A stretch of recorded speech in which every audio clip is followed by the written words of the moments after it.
The lie detector angle taps into a deep frustration many folks feel about insider trading and hidden perks. While polygraphs aren't foolproof, and courts often reject them as evidence, the symbolic move alone would send shockwaves through the halls of power. Imagine the optics. Senator, please step into the truth booth before your next vote. As for adding 4 justices to the Supreme Court, that's what they call court packing, and it's been debated fiercely.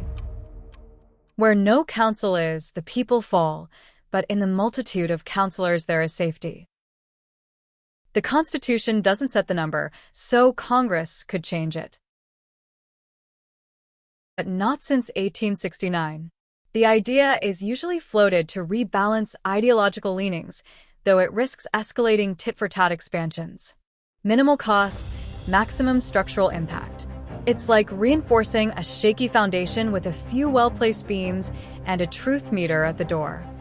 I will set a plumb line in the midst of my people Israel. I will not pass by them anymore. Amos 7 verse 8.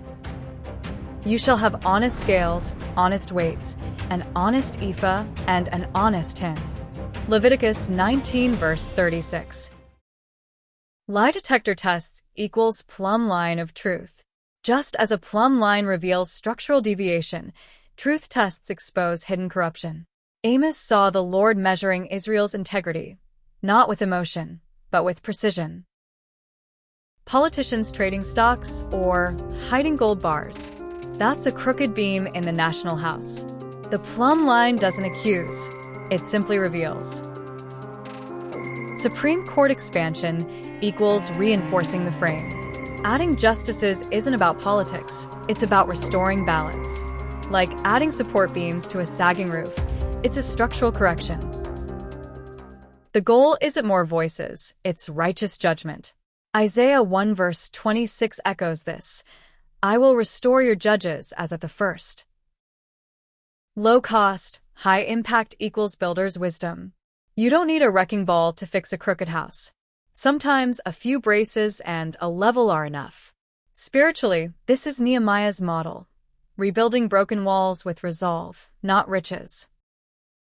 If the foundations are destroyed, what can the righteous do? Psalm 11, verse 3. Answer: they rebuild. They measure. They refuse to pass by injustice. And they do it with truth, not tantrums. What if we gave every politician a lie detector test, not for gossip, but for gold bars and stock trades? What if we reinforce the Supreme Court with 4 more beams of justice? This isn't politics, it's plumb lines and scales. Amos saw it. Nehemiah built it. And today, we measure the crooked house. We're not here to tear down. We're here to measure, reveal, and rebuild. The plumb line doesn't lie. And neither should those who lead. Let's get back to honest scales, righteous judgment, and builder-grade truth. No one above the law isn't just a slogan, it's a spiritual principle. In God's house, kings, priests, and prophets were all measured. No exemptions. No secret compartments. Lie detector equals truth test for the high places. Biblical echo. Nathan confronted David. Elijah exposed Ahab. Jesus called out the Pharisees. A polygraph won't save a soul, but it might expose a scheme. It's the symbolic plumb line, a way to say, you don't get to hide behind robes or titles. Supreme Court expansion equals balancing the scales. Builder's take. If one side of the beam is overloaded, you don't tear down the house, you reinforce the frame. Political angle. If Democrats want expansion and Republicans want accountability, then truth plus balance becomes a bipartisan renovation. What if we stopped passing by corruption?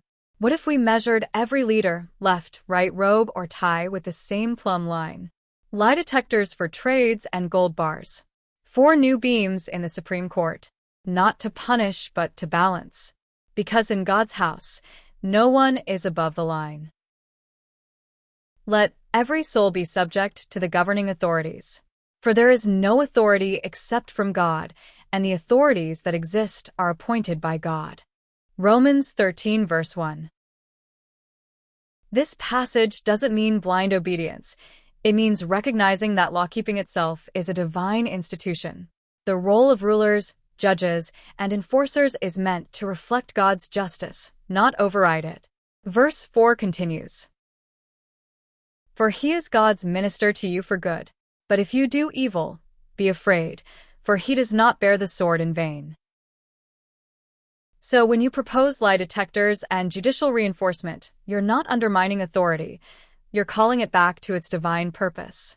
You're saying, if God appoints lawkeepers, then they must be accountable to his plumb line, not just their own perks or party.